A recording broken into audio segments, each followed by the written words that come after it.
I'm Al McFarlane. Welcome to Conversations with Al McFarlane. Glad to be here and glad to have you along as well.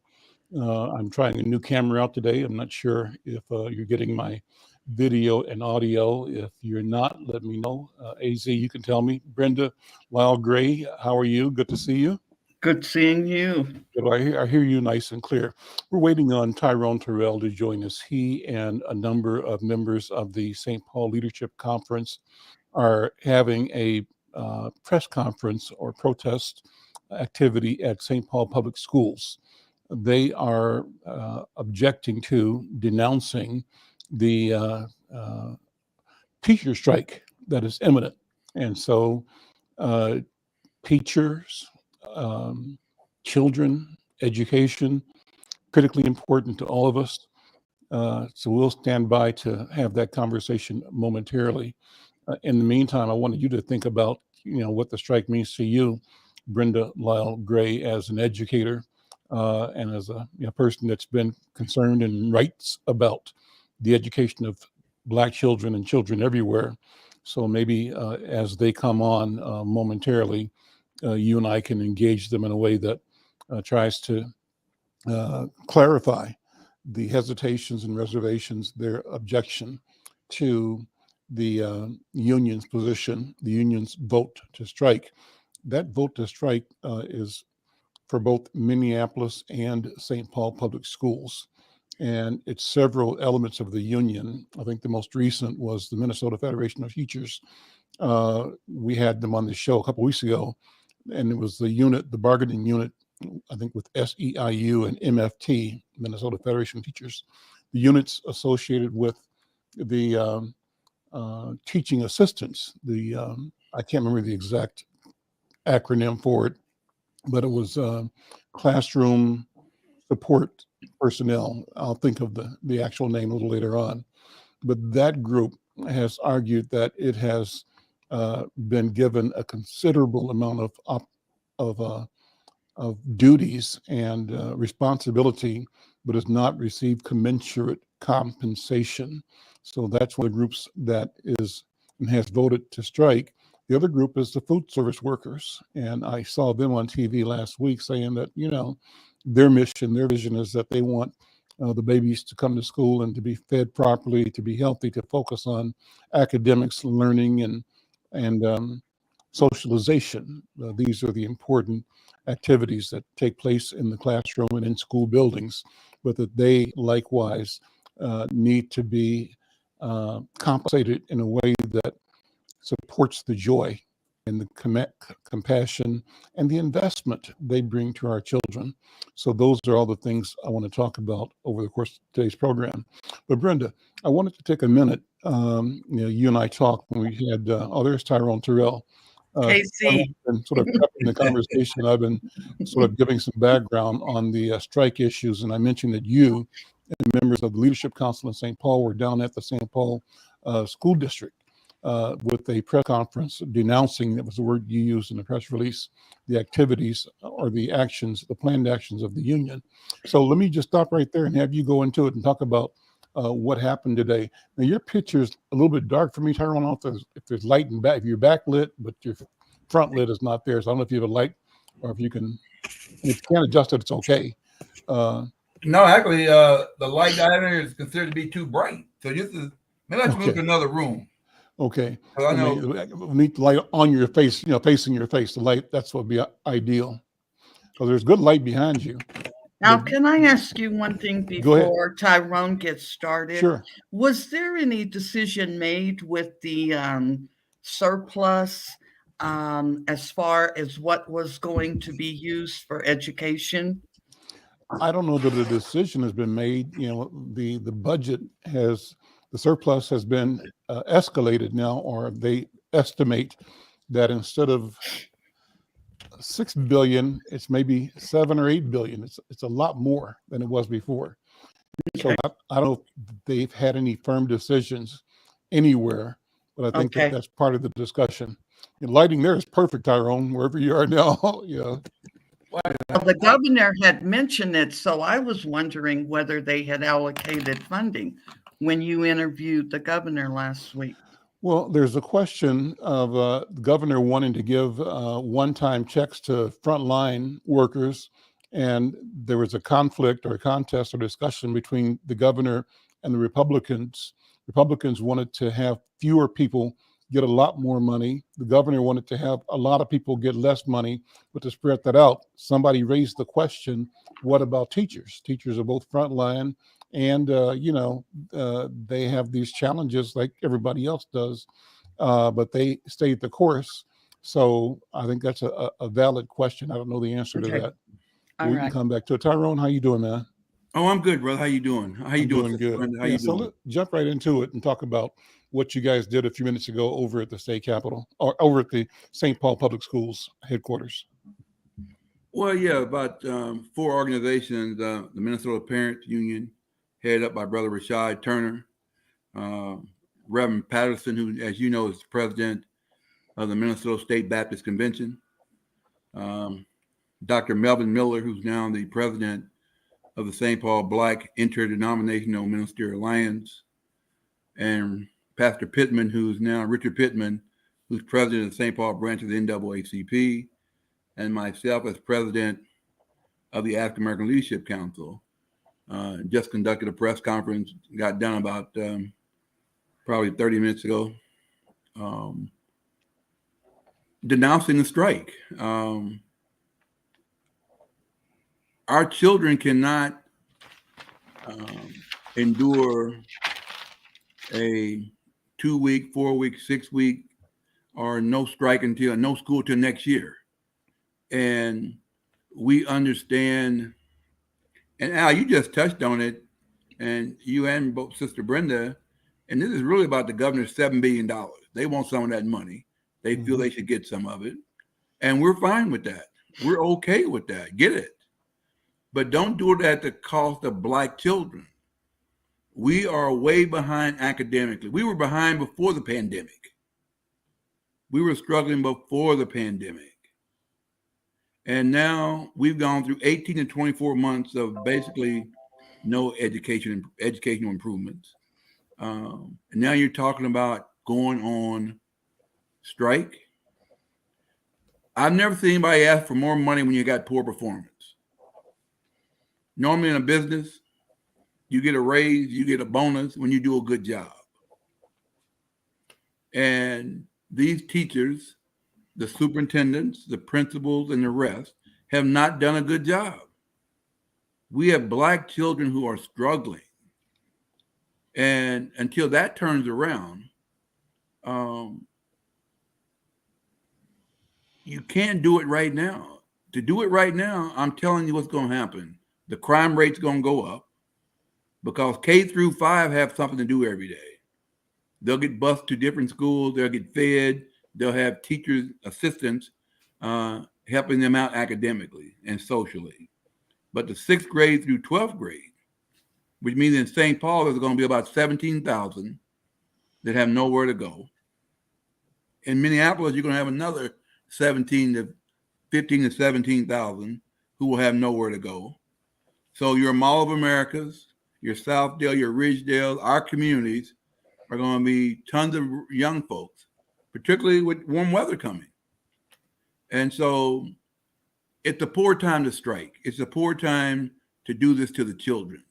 I understand and I've heard numbers that the average teacher makes $85,000, and 90% of those are white women. 90% of those teachers that we're talking about who are going to vote to strike, who are saying our kids are bad, that our kids have mental health issues, that our kids are hard to teach. Okay, we know all that. Okay? But many of these things are created by white supremacy and the system itself, including education. I just last week for my boys group at Humboldt, the boys asked me to play a Black movie for Black History Month, and they selected Harriet Tubman because they get no Black history from the St. Paul Public Schools. Not going to happen. They get no true history.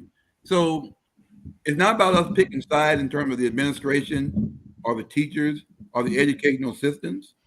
We pick the students. We pick the Black families who will now either have to try and stay home and don't go to work, or lose their job.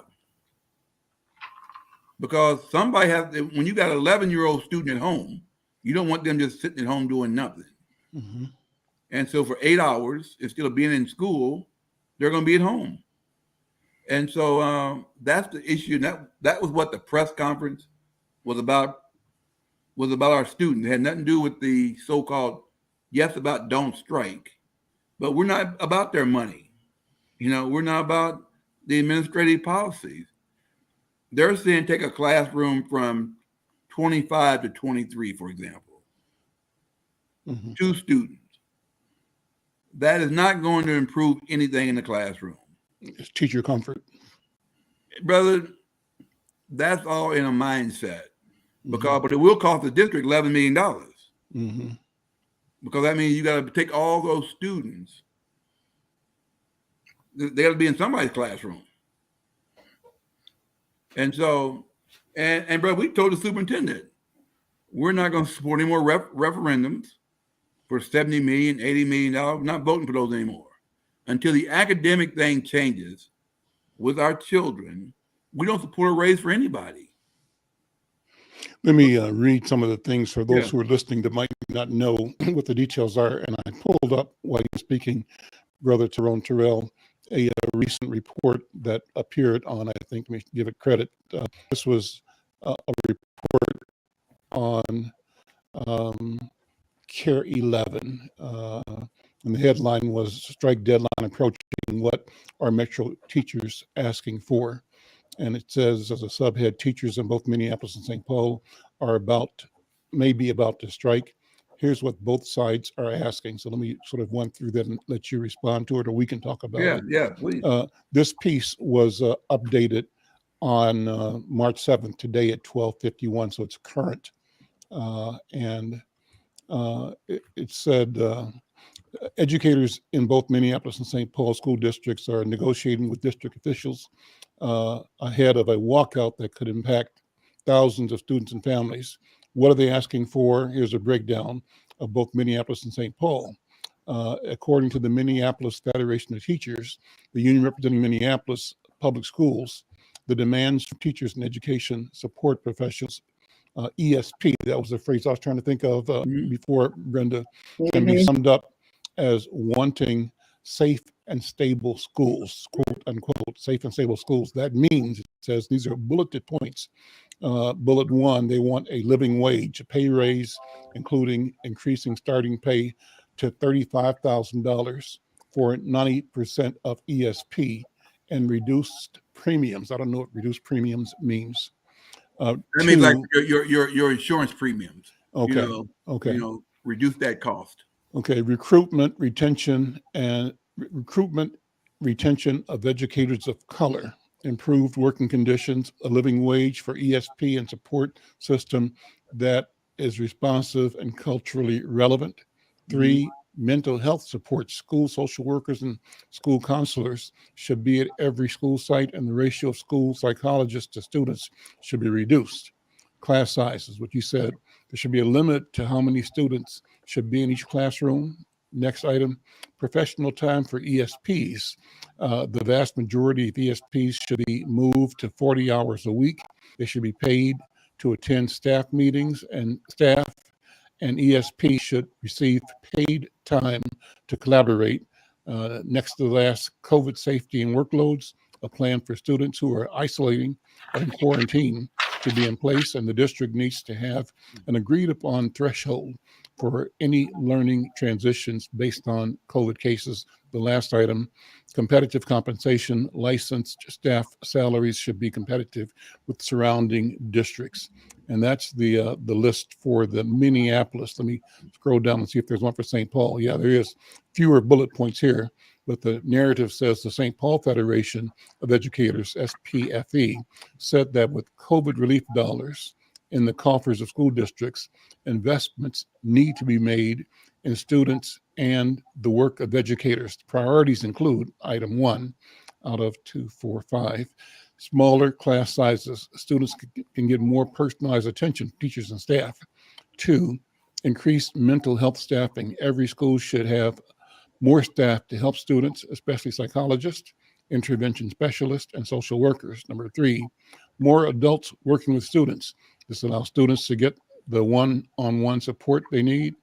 Number 4, create culturally affirming classes, hiring more bilingual educators, focusing on racial justice, and increasing the anti-racist training and support for educators that will help all students, no matter what they look like or how much money their family has, so that those students can succeed. Finally, reasonable cost of living wages to keep them working in education.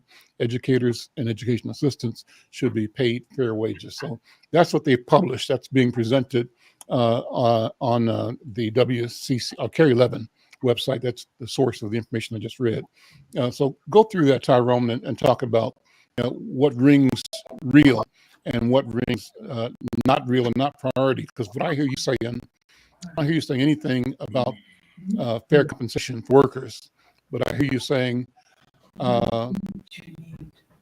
it's a little bit disingenuous to have this architecture in the middle of a budget situation that you're using, kind of like a Trojan horse situation, to force some change. That change you're forcing, you've masqueraded diversity and inclusion and mental health as priorities, but the bottom line in both cases is money. Am I getting that right or not? Al, you're 100% right. If you go back and check any of these two unions' rhetoric for the past 3-4 years, they never talked about social justice, culturally specific things. Now all of a sudden they're going to use the black staff to get their raise. You always know that finally at the end it always talks about a wage increase for licensed personnel. Mm-hmm. Okay, if they're really concerned about the educational assistants and the TAs, then put that on the agenda. Fight for them. But they always leave in there, what about the teachers? And I agree with everything they're saying. I'm just saying striking is not the way to go about getting it. Because at the end of the day, when St. Paul, about 5-6 years ago, had 36,000 students in St. Paul public schools, right? Mm-hmm. They're down to 30,000 now. They got another 18 to 2,000 that's going to leave. Again, they've already said it's already left. Mm-hmm. So they're now at about 28,000. And the leaving is leaving to charter schools? Charter schools going, there's about 2,000 St. Paul kids go to Roseville schools. Okay. They're going to Woodbury. Okay. They're going to other districts. Some of it's charter schools, but the majority of it is out of district. I'm going out of the district. I'm going to a district that, and safety is an issue. And brother, we agree 110% that there's way too much violence. There's guns in our schools, knives in our schools. And one thing that irritates us as black organizations in St. Paul, we've got 3 black females on the board. Mm-hmm. And we heard from none of them. No word. Board of 7? Out of 7. Out of 7. Okay. Out of 7. We haven't had certainly a power block. Well, nothing else. But you have to be about the black children. Mm-hmm. You know, I tell people the African American Leadership Council is unapologetic about who we speak for. And we're speaking for the black children and the black parents, that this strike is terrible for our families. And it's not just going to be terrible academically. These young people are going to have way too much time on their hands that's not going to be productive. And it's a major problem. Most of these young people, in terms of families, rely on the school district for breakfast, they rely on the school district for lunch, and many times an afternoon snack to take home.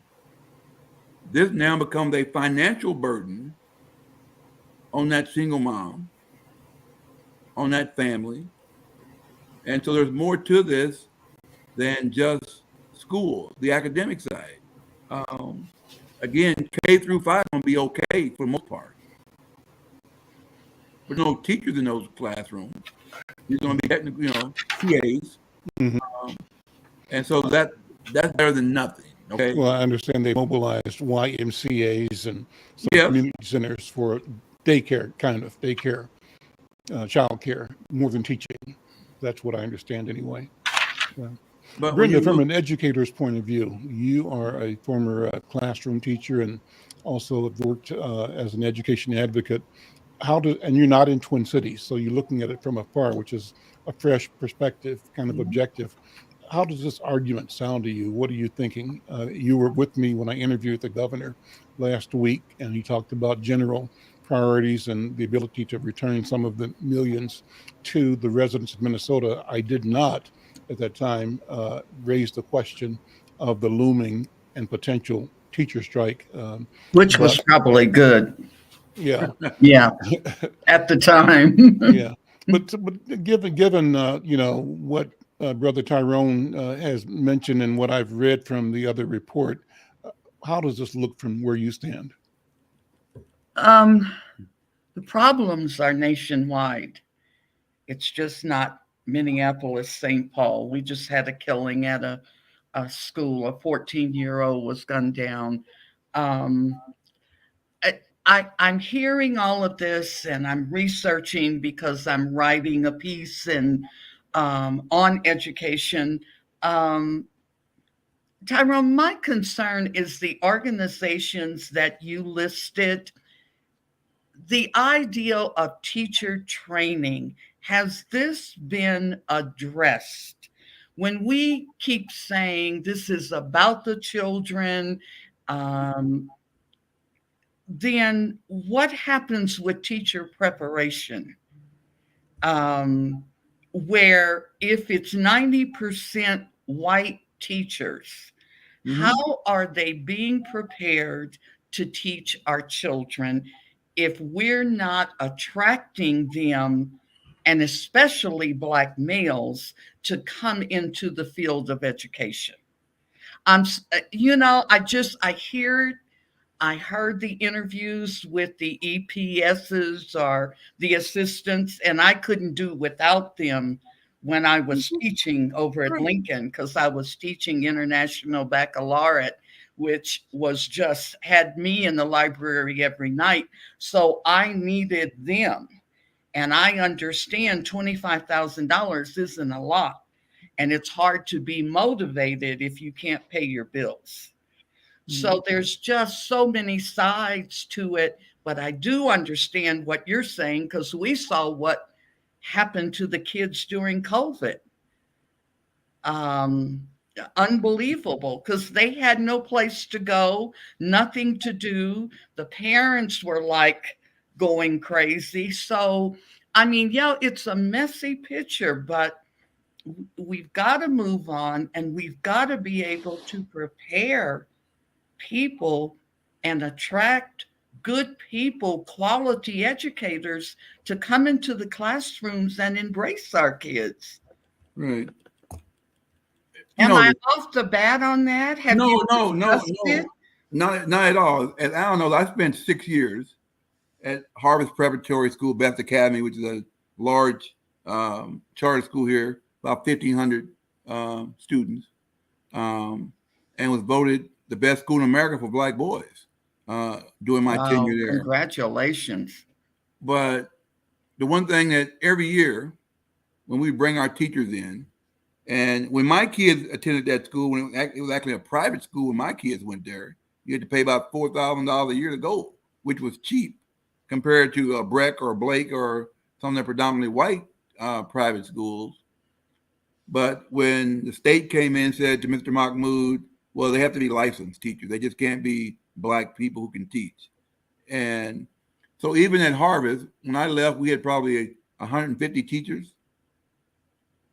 Most people used to laugh when I was telling them that 125 of them were white. But what Mr. Mahmoud would do every year, we'd bring them all in for professional development. And he said, you are white now, but in 6 weeks, you'll be singing Lift Every Voice and Sing. You'll be doing the African pledge. And then you'll be wearing dashikis by the time we get done with you. And what we did Sounds like him.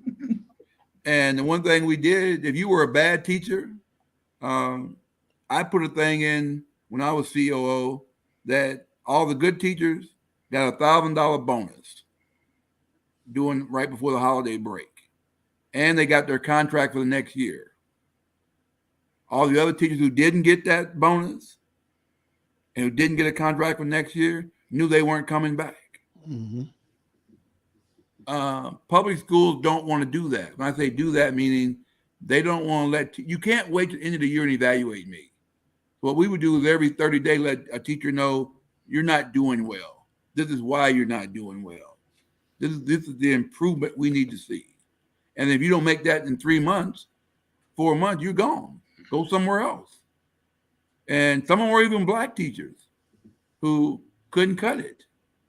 And so there has to be the proper training and a clear message sent from the top person in the school that we need you to educate our children. Your job is one thing.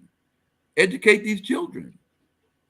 And we had white males at Harvest Prep who actually would have 30 kids and all of them would go beyond proficient in math, science, and reading because they put the work in. They put the time in. And so I would love for us to say we're going to have all Black teachers, but it's not going to happen, not in Minnesota. I mean, again. Oh, I understand that, but yeah. I'm thinking with all of the colleges that you have with educational programs, that somehow we need to begin,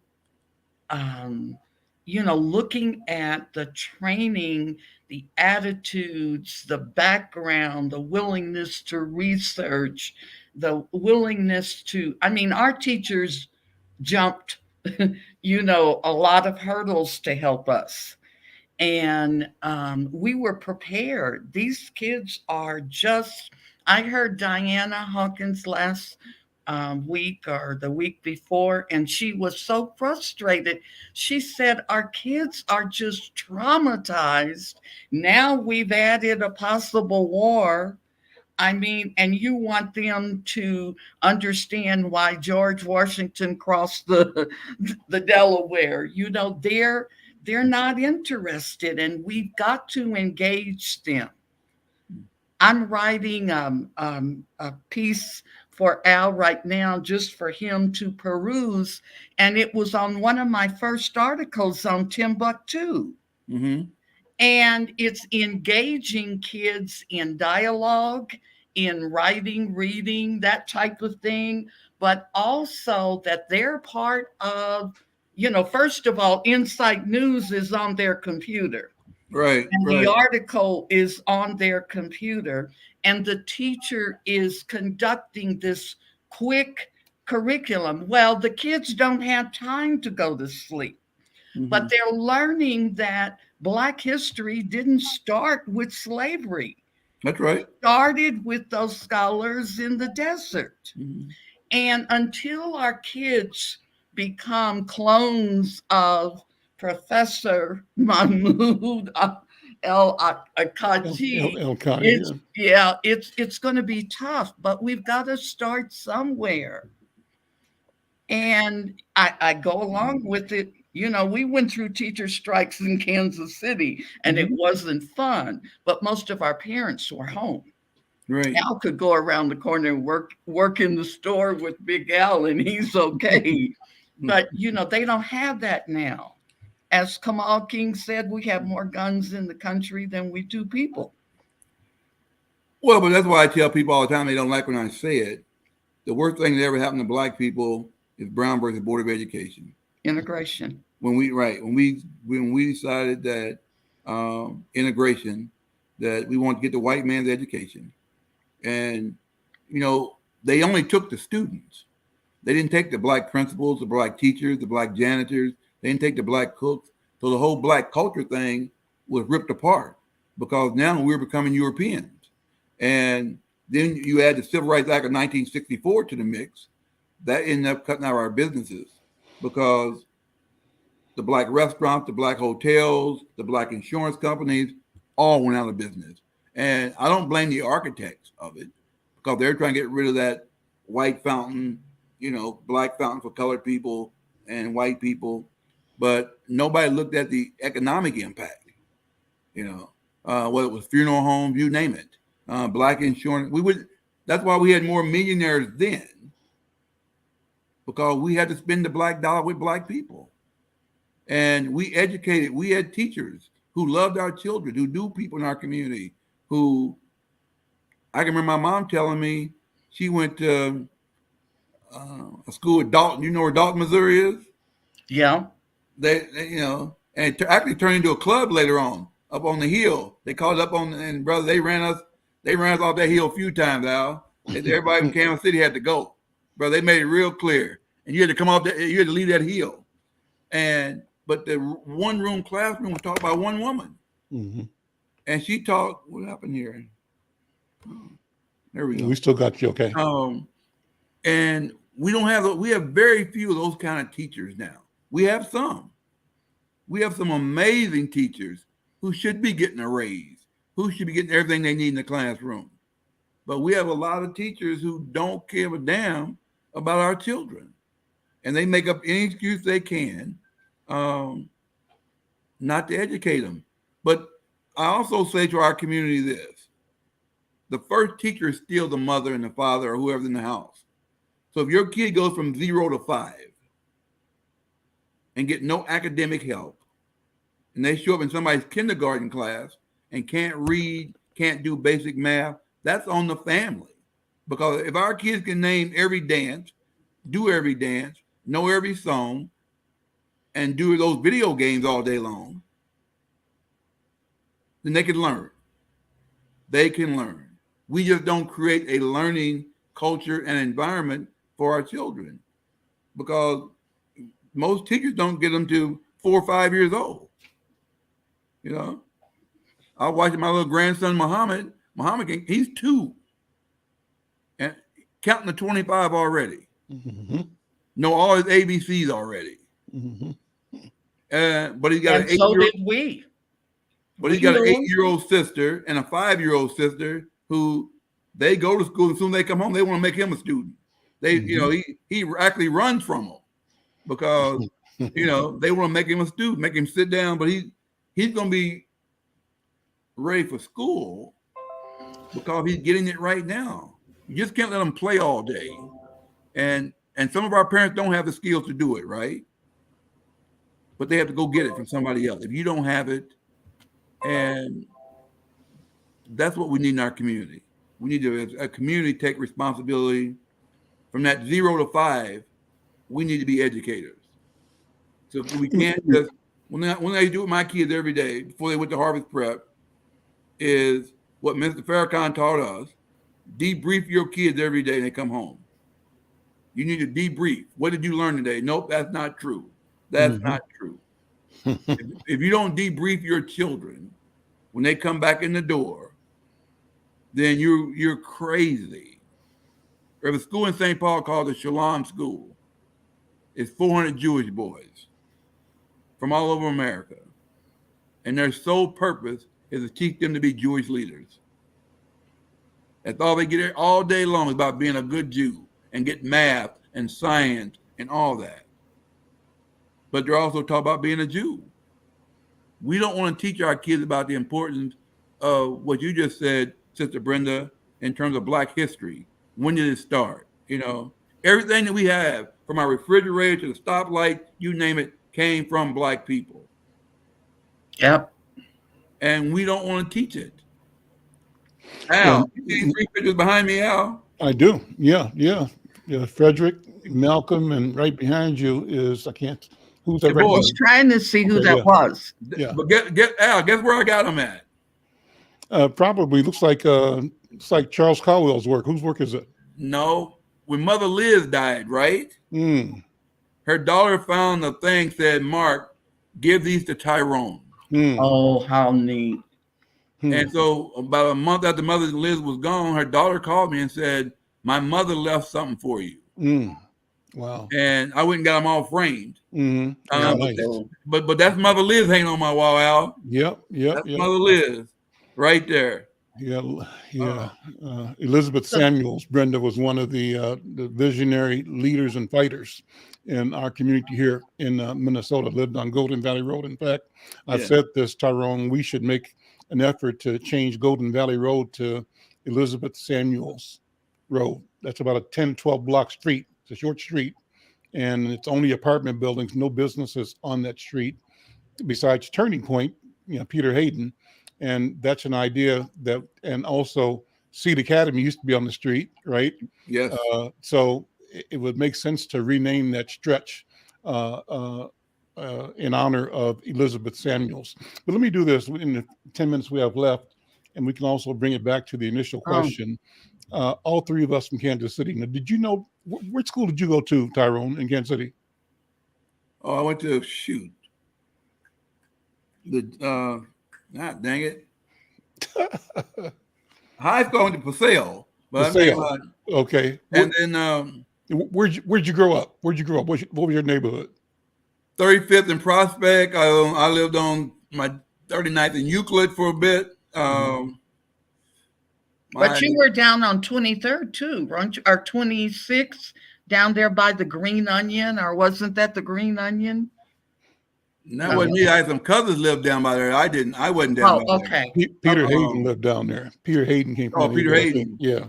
Then a lot of my cousins went to Southeast too. They went to Southeast.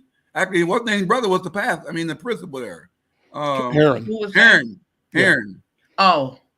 Heron. Pastor Heron's brother was there. Yeah. He was a PE teacher, wasn't he? He was our PE teacher in sixth grade. That's what I thought. Brenda and I went to D.A. Holmes, right? Oh, okay. You know that. No, you talked to Brenda before, right, on this program? Yes. Yeah. So she and I were in kindergarten together. Oh, okay. Down at the dance hall, down the street from Booker T. Washington, because we were the first class that was supposed to be over at D.A. Holmes. They firebombed the school because they didn't want to transition it from being a white school to a black school. And so we were set to go to D.A. Holmes. A few days before school started, they torched it. And so we couldn't go. I'm not sure if we went that same year, Brenda, or if we went the next year. I think we went the next year. I don't remember, but I remember the fire because I remember standing up there on 30th Street by the church and just watching the fire people. Okay. Yeah.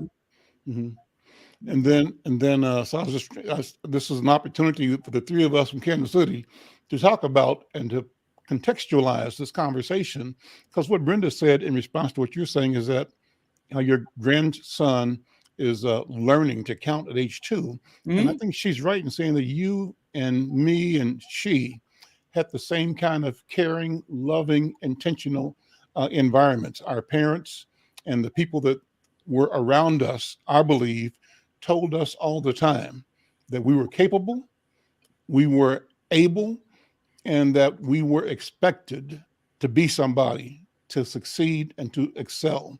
And to the degree that we cannot practice that training of our children to believe in their power to shoulder and to shape and to author the future, then we are failing our children and we're failing humanity. That's what I think.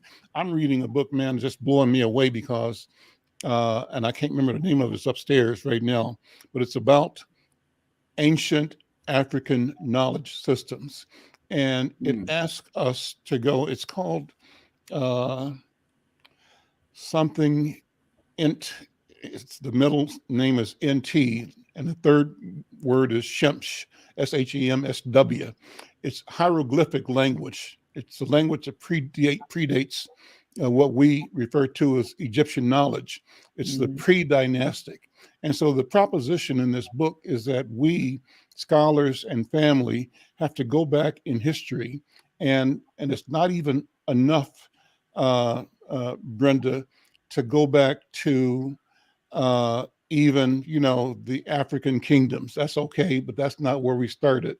No. It's not enough to go back to the pyramids, because the pyramids themselves are simply a blip in the history and in the development of African knowledge, African science.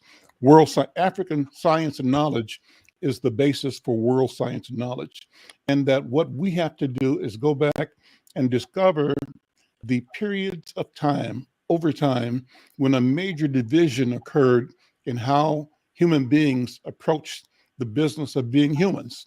That the original concept, and it's stored in the notion of ma'at, right? Mhm. And the Ma'at sisters, they were called, were these characters that talked about balance in the world and talked about shared collective responsibility about systems and processes for analyzing everything that existed, for testing everything, and then for documenting what was analyzed and tested, storing that in writing and in talking, so that over years and years, meaning not just years, but thousands of years, the knowledge was retained and built on, and the principle was that the knowledge was available and had to be shared with everybody. There was a diversion from that to a system of kingship, a system that was based on violence.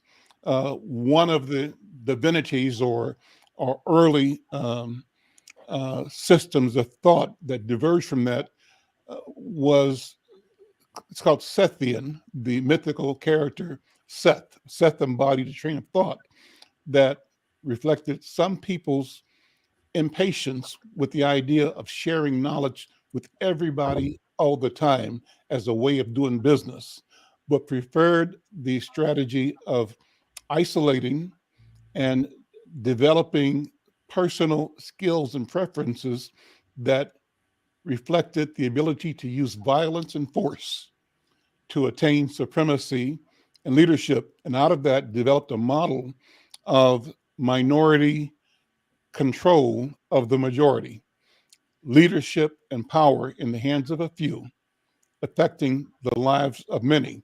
That divergence in history is the divergence that led to eventually the discovery and rise of Europe, and that Europe's purpose in its development is to perfect the science of violence and the use of violence as a mode of operation to support majority minority distinctions, meaning the few ruling the many.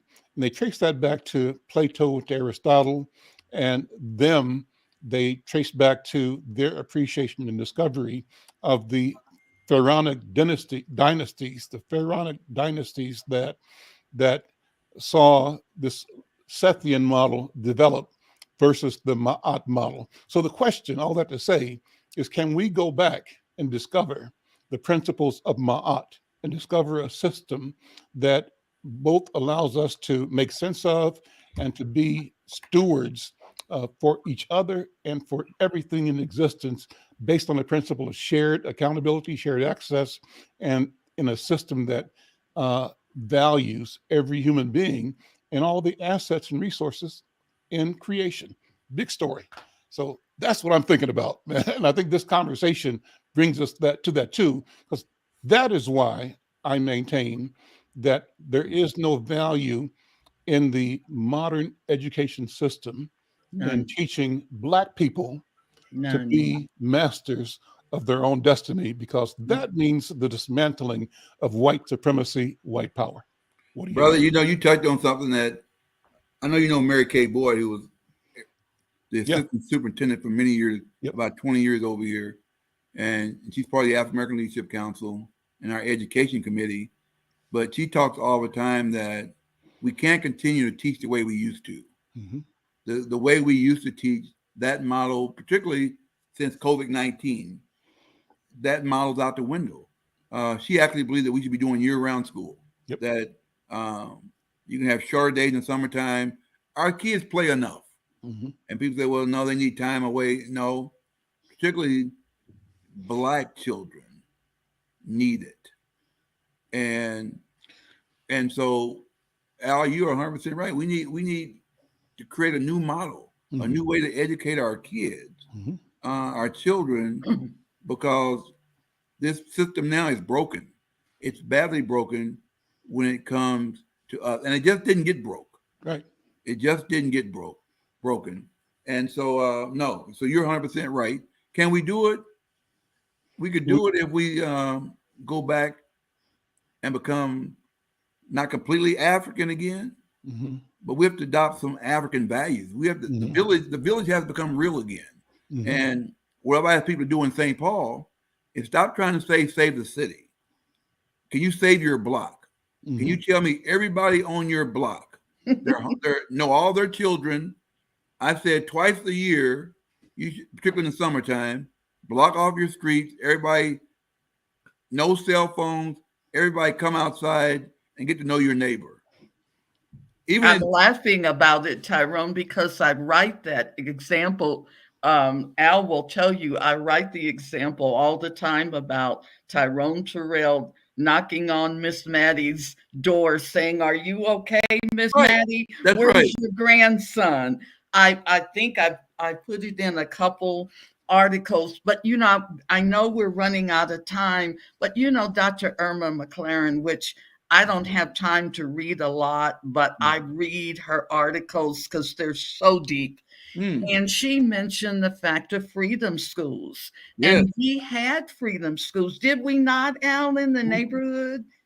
That's what I thought. And sometimes we'd go to school on Saturdays. Mhm. I mean, that was when I picked up John Hope There Franklin's you go. From Slavery to Freedom. I got the book downstairs. That's Oh, right. I know mine is so beat up, and that was one of the books that I first read. But we did it in Saturday schools, and Al Bernard started a lot of it in the SAC 20 offices, where early in the morning he'd have breakfast, and we would read, and Al, the community guy, would come in and talk to us. Um, and I thought she had a real good suggestion when she said, we need to figure out how to change this whole thing, because we've got Mitch McConnell standing on the stage with a big banner saying guilt. That's what they're afraid of. And we have to empower our kids. That's right. And starting at your community centers, because you've got some powerful community centers. I know some of them have closed due to COVID, but you've got Tony. We'll bring you back up again. And so, Tyrone, what you described about knowing your neighborhood, to me, circles right back to what I've been reading. The book is called, the English translation of the title is The Way of Companions. And it proposes that there is a model of companionship that is reflective and respectful of both genders, of men and women, but not hierarchical. Right. And the system is one that recognizes the leadership potential and the leadership obligation of every member of the society, but that there is a base strategy of companionship, of being together, that is not hierarchical. And so when you say that a person should know every child on his block, every house on his block or her block, and have intentional relationships, engagement, I think you're talking about that concept of companionship. And that companionship in itself, manifested in 2022, is the kind of companionship of connectedness that originated in 6000 BC in African people and in African knowledge. That was the basis for being and building community, and it created a system of continuity that transmitted knowledge, learning, art, culture, farming, astronomy, mapping of the universe, all of those things in a way that is systematic, in a way that, Tyrone, I think is what you're talking about us approaching school differently. There is a system that seeks to have individuals in the academy specialize as if a particular discipline is beneficial.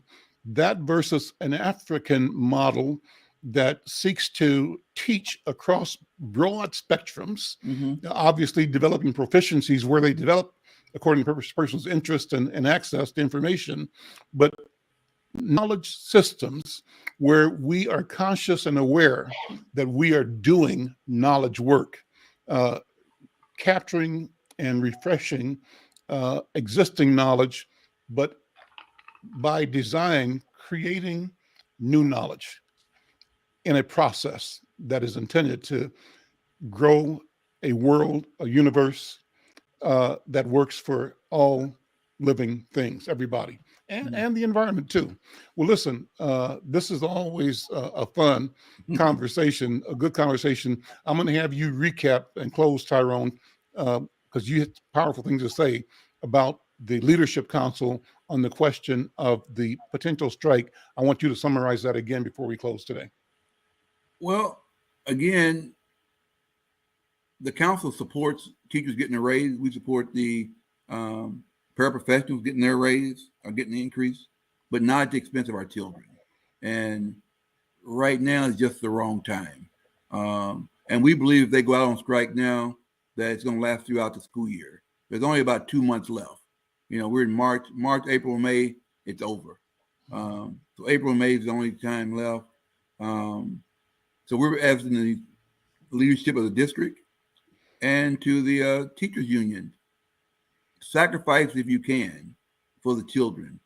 Negotiate all summer, but don't do it right now. It is going to be irreparable harm to our children and our families. That's a moral argument, but what kind of teeth can we bring to that argument? Or do we need to bring anything to it other than the power of the moral position? Well, I mean, the governor's got $7 or $8 billion sitting around. He's a former educator. He ran as a teacher. I was a teacher.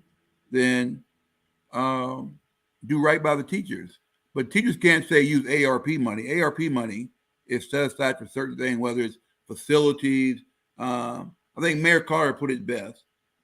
It's a bonus, not a raise. ARP money is a bonus, not a raise. Mm-hmm. So even if I gave you some ARP money now for your raise, I got to still come back a year from now. That money's not going to be there. Mm-hmm. So Mayor Carter called it a bonus. It's a bonus. It's not a raise. And we've got to find a way through the governor and the legislature and our councils and our superintendents to get these folks paid and give them what they want, but not at the expense of our children. And again, Al, anybody who works for Insight News, if they're not performing, don't have a job. Tell me about it. Well, I'm just telling you, bottom line, you have to perform. Your single job is to teach.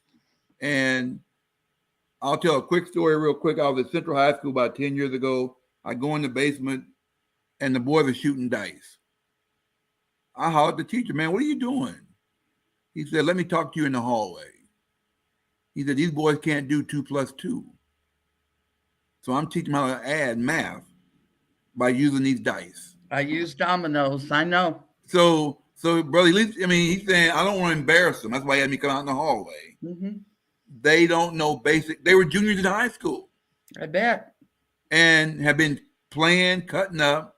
So he said, at least I can give them basic math. They can at least be able to do their payroll, their bank, make a bank deposit, and know how much money they're getting back. Sounds like Marvin Smith. You know. Yeah. And so we need that kind of creative teacher in the classroom, but we can't get hidden behind all of a sudden these federations using culturally diverse and social justice behind their raise. They don't take that off the table. They're going to keep their raise, those 90% of folks. Mm-hmm. 90% of the teachers are white females, and about 96% are white, period. So about 4% of our teachers or less are people of color, and about 1% in Minnesota are Black teachers. Mm-hmm. So don't tell me all of a sudden social justice is all of a sudden that important to you. It has never been until right now. Mm-hmm. So, Tyrone Terrell, thank you, brother. Anytime, brother. Always good. So good Brenda, thank seeing you. You too, both of you. Good program. Take care. I'm Al McFarlane. We'll see you next